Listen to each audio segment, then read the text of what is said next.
Set in a rural South Korean village in 1986, Memories of Murder follows the investigation into a series of rapes and murders committed by the nation's first documented serial killer. Directed by Bong Joon-ho, the film is loosely based on the actual events, and the killer hadn't been caught at the time of filming. The movie begins with local detective Park Do-man discovering a woman who has been brutally raped and murdered on the outskirts of the city. At first, it seems that finding the person responsible will be straightforward, but it soon becomes clear that the information he has gathered is insufficient to track down the killer. 2 months later, a similar event happens, with another two women murdered in the same area in similar manners. In response to these horrible crimes, Detective Cho joins forces with Detective Park, and together they begin to unravel the mystery behind these horrible murders. From the very first scenes, the local detectives take responsibility for this crime, as well as the entire police department don't seem to be ready to solve such a large-scale crime because they have never faced such brutal scenes, let alone a serial killer. The situation is so terrible that they can't even perform a DNA test on their own and must send samples to the United States for analysis. They can't stop people from entering the crime scene. Journalists have swarmed the area as they want. Forensic team still hasn't arrived, even after a long time has passed. They can't even protect the footprint, a crucial piece of evidence which a tractor has now run over and destroyed. From day one, everything has been chaotic. Later, a detective from Seoul named Seo volunteers to join the team in solving the crime. We observe the significant differences between the detectives and their methods. Detective Seo is rational and believes in the scientific method, insisting that documents never lie. In contrast, Detective Park trusts his instincts, believes in superpowers, and claims he can determine guilt or innocence just by looking into a person's eyes. Detective Cho, on the other hand, disregards both scientific methods and instincts, relying solely on violence, especially through the use of his feet. Detectives search for suspects, compile a list, and eventually identify someone they believe matches their profile. This person, who has a mental disability and is well known in the village, becomes their primary suspect. The detectives are more concerned with appeasing the public and quickly resolving the case than with determining the true culprit. Although the suspect provides detailed information about the murder, which might initially suggest his guilt, Detective Park and Cho are prepared to accept his confession without further investigation. Once again, we see the conflicting methods of the three detectives, yet they are united in their goal of finding the criminal. Logic and instinct are at war with each other, and we witness this almost a large part of the film.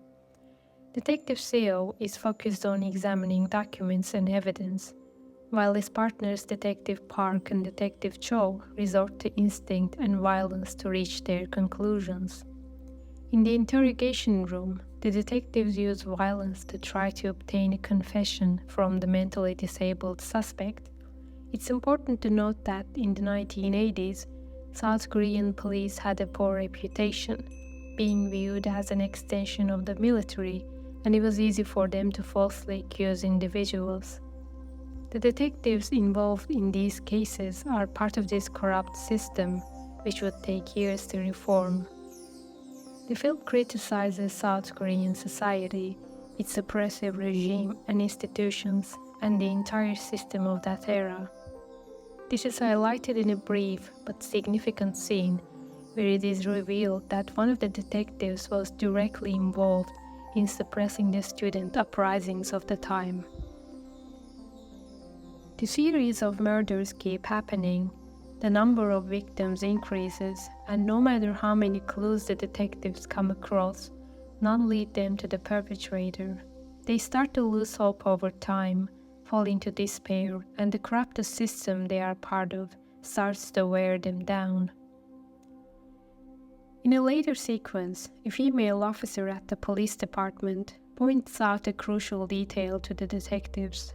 She reveals that during each murder, a specific song called Sad Letter was requested on the radio.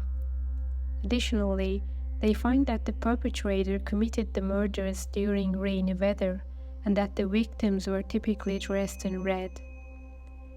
Initially, Detective Park dismisses the officer's findings, mockingly offering her a cup of tea and insisting that she wash it.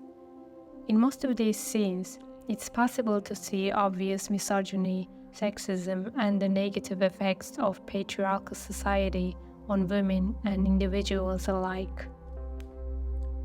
Seeing that the other detective and his boss are committed to following these clues, Detective Park reluctantly agrees to join them in tracking down the criminal. As time goes on, we observe changes in both Detective Seo and Park. Seo gradually comes to realize that his reliance on logic alone isn't leading them to the killer and begins to justify the use of violence, arguing that they don't need a witness anymore. Meanwhile, Park begins to understand that his reliance on violence, immoral methods, and his so-called shaman eyes are ineffective, and that witnesses, evidence, and proof are essential to moving forward. Eventually, after all their investigation, a person named Park emerges, who matches the profile and becomes the final suspect in the film. They detain him and, as usual, attempt to force a confession. Despite Detective Seo's efforts to monitor him, he falls asleep and loses track of the suspect. In a later scene, another murder occurs under his watch, seemingly by the same suspect, this time involving one of the teenage girls Detective Seo personally knew from their interactions in the village. We reach the climax of the film, where Detective Seo, now unrestrained, attempts to force a confession from the suspect on the train tracks, resorting to brutality to make him admit to the crimes. At this point, Detective Seo and Park have become complete opposites. Seo has come to believe that even documents can lie and turn to violence as a last resort.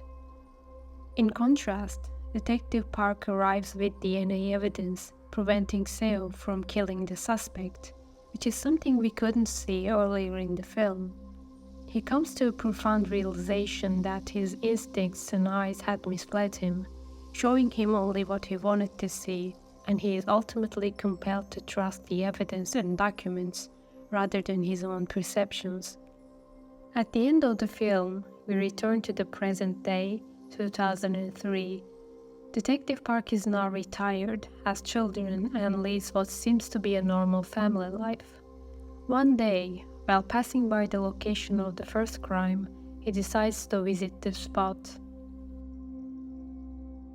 Mirroring the opening scene of the film, he bends down and gazes into the drain, reflecting on the past. At that moment, a girl appears and mentions that someone else had recently passed by, bending down and looking in the same way, and claiming to remember something he did in the past. Park asks the girl to describe the person and his appearance. She responds that he seemed like a plain-looking guy, an ordinary individual. In that very moment, Detective Park breaks the fourth wall and stares directly at the camera.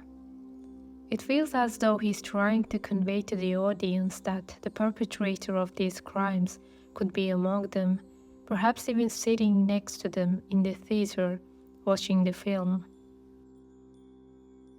While we often envision criminals as having sinister faces and frightening appearances, as depicted in many horror and crime films, Memories of Murder challenges this conventional view. It presents a more nuanced and realistic portrayal of violence, crime, and criminals. Acts such as misogyny, sexism, violence, exploitation of sex workers that we encounter in most of the scenes are committed by the same detectives who want to find the criminal and try to protect residents. People who have the potential to commit such terrible crimes are not disguised as some monstrous figures. They are among us. Our colleagues, friends, relatives, neighbors, and random acquaintances. It is society itself that normalizes, ignores, and fails to prevent such violence, ultimately fostering the conditions that breed criminals. In this sense, the last scene can also be understood as an accusation towards the viewers. In Memories of Murder, Bong Joon-ho masterfully blends humor with the serious and gruesome story, complemented by gorgeous and detailed cinematography, while exploring South Korean society in the 1980s, a period marked by outrageous injustices and brutal violence under military dictatorship.